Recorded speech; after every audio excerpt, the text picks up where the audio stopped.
بسم اللہ الرحمن الرحیم، الصلاۃ والسلام علیک یا رسول اللہ وعلی آلک و صحابک یا حبیب اللہ۔ آج کی ویڈیو ایک بہت نہایت اہم اور زندگی کو سنوارنے والی، زندگی کو پر رونق بنانے والی ویڈیو ہوگی انشاءاللہ۔ میں نہیں کہتا کہ میں یہ بات بتا رہا ہوں، اس لیے ہر صاحب علم نے یہ بات لکھی ہے کہ زندگی کا ماحصل، زندگی کا مقصد، کائنات کے اندر رہنے کا مزہ تاجدار انبیاء صلی اللہ علیہ وسلم کے دیدار سے ہے، آپ کی صحبت سے ہے، آپ کی عظمت و برکت سے ہے۔ علامہ کمال الدین دمیری اپنی مارکۃ الآراء کتاب حیات الحبان میں لکھتے ہیں کہ جو شخص کسی سفید کاغذ پر جمعے کے بعد 35 دفعہ 35 ٹائم محمد الرسول اللہ، احمد رسول اللہ، محمد الرسول اللہ، احمد رسول اللہ لکھ کر 35 ٹائم 35 دفعہ اپنی جیب میں رکھے، دیدار مصطفیٰ صلی اللہ علیہ وسلم سے مشرف ہوگا۔ بے شمار شاہ عبدالحق محدث دہلوی سے لے کر اوپر تک جتنے محدثین، فقہاء، مشائخ، سلف صالحین گزرے ہیں، ہر ایک نے اپنا اپنا مجرب نسخہ لکھا ہے، مجرب عمل لکھا ہے، وظیفہ لکھا ہے کہ ایسا کرنے سے آپ کا دیدار ہوگا، 2 نفل پڑھنے سے، 1000 مرتبہ درود پاک پڑھنے سے۔ لیکن نصیب جب جاگتے ہیں، نصیب جب جاگتے ہیں نا، تو پھر وہ نصیب کسی وظیفے کا محتاج نہیں ہوتا، وہ کسی عمل کا محتاج نہیں ہوتا، وہ کرم کے دروازے جب کھلتے ہیں تو پھر کھلتے ہیں۔ یہ صرف ایک سبب ہے، ایک بہانہ ہے کہ یہ پڑھیں گے تو دیدار ہوگا، یہ عمل کریں گے، یہ وظیفہ کریں گے، یہ چیز ہے کہ ایسے کریں گے، ایسے کریں گے تو ہوگا۔ لیکن مقدر اور نصیب کے کھلنے کا وقت جب آتا ہے تو سرکار خود کرم فرماتے ہیں۔ ایک دفعہ صدق دل سے پڑھ لیا نا، محمد الرسول اللہ، لا الہ الا اللہ محمد رسول اللہ، پھر اس پر قائم رہیں۔ اللہ بھی ارشاد میں آتا نا، ان الذین قالوا ربنا اللہ ثم استقاموا، جن لوگوں نے کہہ دیا نا کہ اللہ ہمارا رب ہے اور پھر اس پہ وہ قائم رہے، استقامت اختیاری، تتنزل علیہم الملائکہ، اللہ پھر اپنے رحمت کے فرشتوں کو نازل کرتا ہے۔ اسی طرح جس نے کہہ لیا محمد رسول اللہ اور پھر اس پر قائم رہا، اپنے عشق کو، اپنے عقیدے کو، اپنی محبت کو، اپنے ذوق کو، اپنے شوق کو کیا کیا؟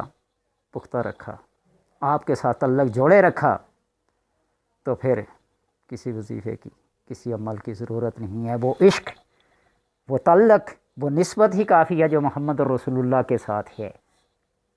لیکن یہ نہ ہو، جس طرح بار بار یہ کہتا ہوں، زبان پہ تسبیح اور دل میں کچھ ہو، بر زبان تسبیح در دل کھاؤ گاؤ وخر، زبان پہ تسبیح ہو محمد رسول اللہ، محمد رسول اللہ، محمد رسول اللہ، احمد رسول اللہ، احمد رسول اللہ، اور دل کے خیالات، دل کی توجہ کہیں اور ہو۔ بار بار کہتا ہوں نا کہ اس صنوبری شکل کے دل کے اوپر توجہ کر کے جب پڑھا جائے اور اس تصور کو پختہ کیا جائے تو تصویر خود بخود آ جاتی ہے۔ تجربہ کر کے دیکھیں، یہ مراقبہ کرانے والے لوگ جو ہوتے ہیں کسی ایک چیز کا تصور قائم کراتے ہیں اور وہ تصور سے پھر تصویر آ جاتی ہے۔ اور اس کے لیے یہ شرط ہے، دیدار مصطفیٰ کے لیے یہ آپ کو بتا دوں، جب تک راتیں پاک نہیں ہوں گی، جب تک تنہائیاں پاک نہیں ہوں گی، جب تک بدن پاک نہیں ہوگا، جب تک لباس پاک نہیں ہوگا، جب تک خیالات پاک نہیں ہوں گے، جب تک نظر پاک نہیں ہوگی، جب تک سماعت پاک نہیں ہوگی، اس وقت تک پڑھتے رہو نا جو مرضی ہے۔ ہاں، آپ کا کرم ہے، ان کا کرم تو ان کا کرم ہے، ان کے کرم کا کیا کہنا۔ ان کا کرم ہے. وہ کسی گناہگار کو روزانہ دیدار کرائیں تو ہم کیا کر سکتے ہیں؟ ہم روزانہ وظیفے پڑھتے ہیں، ہم روزانہ درود پڑھتے ہیں. اس گناہگار کو کرا دیا اور ہم پڑھ کے بے نائل و بے مراد رہے. یہ ان کے کرم کی بات ہے. لیکن شرط یہ ہے ادھر اپنی تنہائیاں، اپنی راتیں، اپنے بستر، اپنے جسم، اپنی سماعت، اپنی بصارت، اپنی سوچ، اپنا نظریہ کیا ہو؟ پاک ہو، اور ادھر نسبت لگی ہوئی ہو. ایک کھڑکی مدینے کی طرف کھولو نا دل کی، تو پھر دیکھو ہوتا کیا ہے.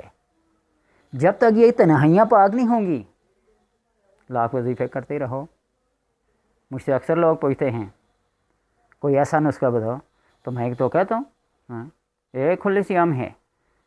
کچھ لمبا چوڑا وظیفہ نہ پڑھو، بستر پہ لیٹ کر صرف 5 مرتبہ اپنے خیال کو، اپنے تصور کو بالکل پختہ اور مدینے کی طرف متوجہ ہو کر آپ کے تصور کو قائم کر کے اتنا کہہ دو اللہم ارنی وجہ محمد صلی اللہ علیہ وسلم بے حق محمد صلی اللہ علیہ وسلم. 5 مرتبہ کہہ دو اللہم ارنی وجہ محمد بے حق محمد صلی اللہ علیہ وسلم.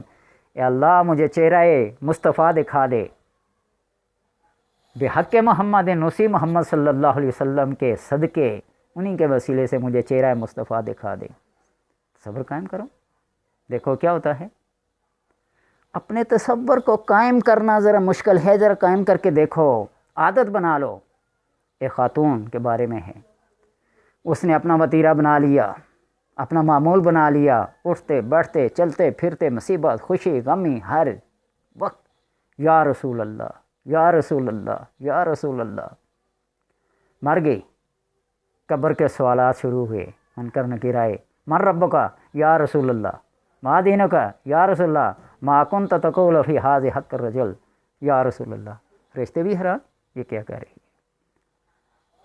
حکم ہوا اس کو چھوڑ دو، اس کا یہ معمول ہے یا رسول اللہ. اور جس کے لیے زندگی ہے، جس کے لیے کائنات ہے، اسی کا نام پکارا جائے صبح و شام، چلتے پھرتے اٹھتے بیٹھتے، تو کیا کرم نہیں ہوگا؟ کہتے ہیں نا من دق باب الکریم افتتح باب. جس نے کسی کریم کے دروازے کو کھٹکھٹایا، کسی بڑے سخی کے دروازے پہ دستک دی، وہ دروازہ کھلے بغیر رہ نہیں سکتا. من دق باب الکریم، اس بڑے کریم کے دروازے کو کھٹکھٹا کے دیکھو. وہ کسی فارسی شاعر نے کیا خوب کہا، یا اللہ تو کریم اور تیرا رسول کریم. مفہوم بتا رہا ہوں، شعر میرے ذہن سے نکل گیا فی الفور. یا اللہ تو کریم ہے، تیرا فضل ہے کہ تو نے مجھے 2 کریموں کے درمیان رکھا ہے. تو بھی کریم ہے، تیرا رسول بھی کریم آیا ہے. کیا کہنا اس کریم کا. وہ کریم جب کرم کرتا ہے تو زندگی کے سارے مقاصد، زندگی کے سارے حصول، زندگی کے سارے مزے ایک معمولی سی نظر میں پورے ہو جاتے ہیں. بندے کی پھر وہاں ساری خواہشات ختم ہو جاتی ہیں. وہ پھر بڑھ کے نہیں مارتا. جو جمالی مصطفیٰ سے مشرف ہو جائے پھر بڑھ کے نہیں مارتا، جل کر بن کر کباب بن جاتا ہے.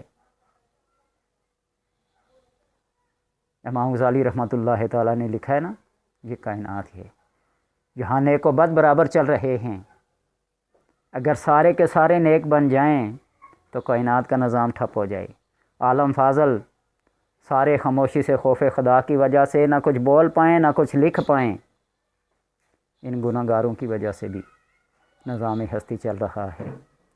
نیکوکار یہ نہ سمجھیں کہ ہمارے وظائف سے، ہمارے عملیات سے، ہمارے نمازیں پڑھنے سے، روزے رکھنے سے یہ ہوتا ہے وہ ہوتا ہے، کچھ نہیں. اس نظام ہستی کو چلانے والا وہ ہے، اور سارے کے سارے برابر کے اس میں شریک ہیں.